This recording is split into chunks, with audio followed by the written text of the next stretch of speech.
Tablet. Bukas na siya. Hindi naman... Tingnan sa loob. Titingnan ko sa loob.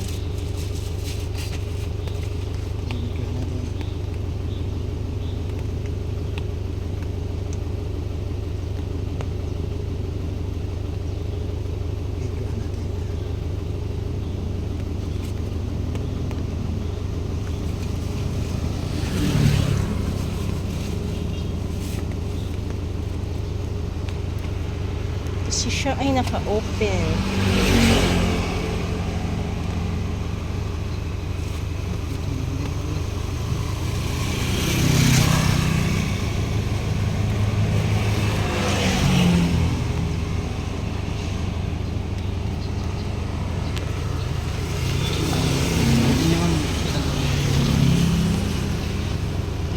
Buksan ko na. Wait lang. Ito din. Sayang naman ang 1.5. Nakalang keyboard.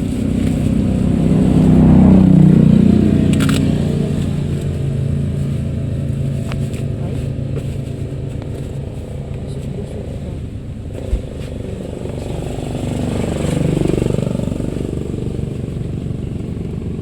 Ay, pwede pa pala.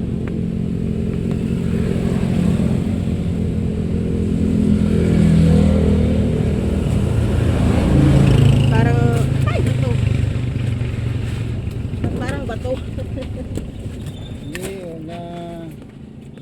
Sabi no, apa? Ayun pala yan. Oh, sabi na nga ba eh. Scam po ang laman. Scammer. Ito po. Lata pong scam. Ay, nako. Sige po. Sayang. Okay. Ngayon po, ma'am, pahingin na lang ako ng sulat mo. Ay, wala akong ballpen. Sige po dito.